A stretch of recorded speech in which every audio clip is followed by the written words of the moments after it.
इसलिए अपना मुख्य लक्ष्य जो है मानव जीवन का, उसको प्राप्त करके संसार के भोगों को भोगो तो सही है। और संसार के भोगों को भोगने के लिए हमें मानव जीवन नहीं मिला है। संसार के भोगों को भोगने के लिए हमें आपको ये जीवन नहीं मिला है। ये जीवन तो हमें प्रभु की भक्ति करने के लिए मिला है। अगर इस बात से जो भी अनजान रहते हैं लोग, जो इस बात को लापरवाही में लेते हैं लोग, तो वो दिन दूर नहीं है, चंद दिनों की बात है। वो कल भी हो सकता है, आज भी हो सकता है। फिर पछताना होगा, फिर रोना होगा। और संतों ने कहा है, आए हो संसार में प्रभु से किया ना हेत, वो नर ऐसे जाएंगे जू मूली का पेट। हम इस मानव रूपी दुनिया में आकर के ऐसी सी पद प्रतिष्ठाओं में, इसे मान सम्मान में उलझ जाते हैं और उलझ करके अपने मानव जीवन के लक्ष्य को भूल जाने। चले जाओ बेटा।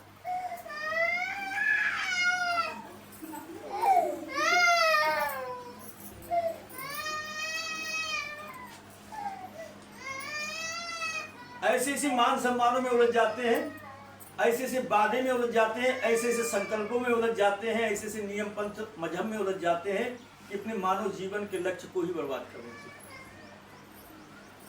एक बात खूब सोच ली, 84 लाख दुनिया बीत जाने के बाद ये मौका मिला है।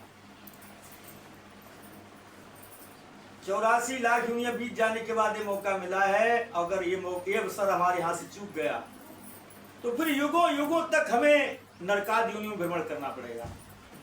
एक प्रेमी ने हमसे प्रश्न किया था, गुरुजी हम गुरुमुख हैं और गुरुमुख होने के बाद हम संसार के कामों में ऐसे फंस गए हैं या संसार में हमारी जिज्ञासा ज्यादा बढ़ गई है और ऐसे मौके पर अगर हमारी मृत्यु हो जाए तो दोबारा हमको मानव जीवन मिलेगा यात्रा पूरी करने के लिए।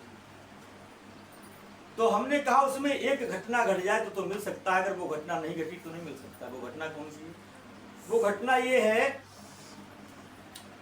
कि आप प्रभु के मार्ग की तरफ जा रहे हो, गुरु के बताए मार्ग पर जा रहे हो। जो गुरु जी ने तुम्हें मार्ग बताया उस मार्ग पर जा रहे हो, तुम्हारा मुख उधर की तरफ ही है। हाँ थक गए हो, रुक गए हो, वो अलग बात है, लेकिन मुख तुम्हारा उधर ही मंजिल की तरफ हो। इसीलिए हमारी मंजिल है तो सबका मुख इस तरफ है, सबका मुख इस तरफ है और सबका मुख तो इस तरफ है, लेकिन आपसे इधर की भक्ति नहीं हो पा रही है। सोचे सब संसार की भरी हुई है, सोचे सब संसार की भरी हुई है, लेकिन मुख हमारा इधर है। अगर ऐसी स्थिति में किसी के प्राण निकलते हैं तो वो इधर की यात्रा करेगा। अगर यहां बैठा हुआ जो व्यक्ति जिसका मुख उस तरफ है, मतलब जो गुरुमुख है, गुरुमुख होने के बाद और उसकी सारी वृत्तियां, सारे भाव, सारे विचार संसार की तरफ, सारे विचार उसके संसार की तरफ हैं, मुख उसका संसार की तरफ है, गुरुमुख।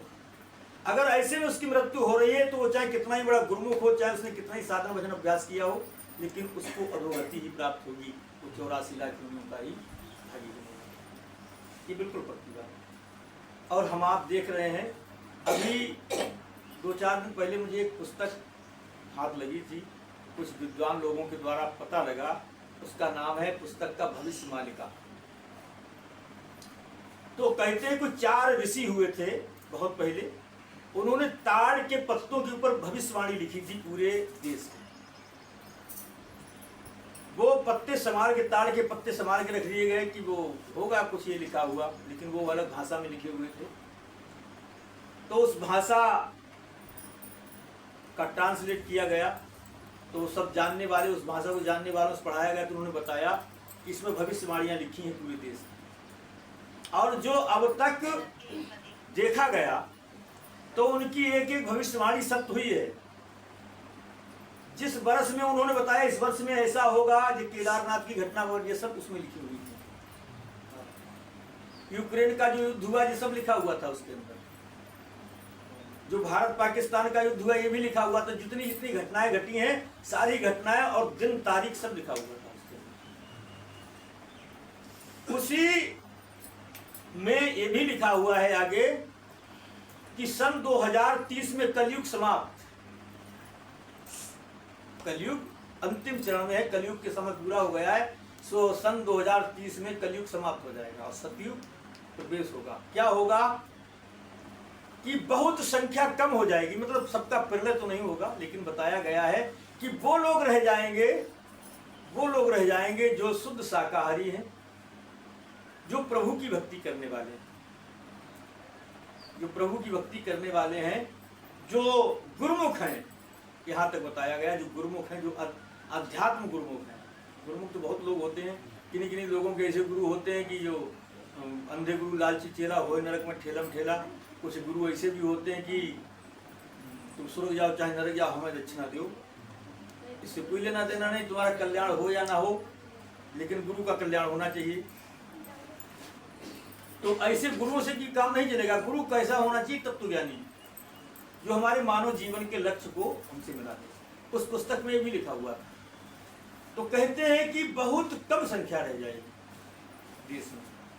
तो जिनकी भविष्यवाणियां अब तक की सारी सत्य हुई हैं, तो मैं ये नहीं कहता हूं कि ये भी सत्य होगी, लेकिन अनुमान लगाया जा सकता है।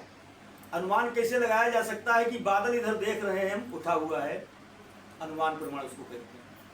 अनुमान प्रमाण ये देखा जाता है, जैसे ये मोबाइल में बताते हैं भाई कल बारिश होगी, ये अनुमान प्रमाण ही तो है, ये अनुमान प्रमाण ही तो है। कभी कभी नहीं भी होती, लेकिन जहाँ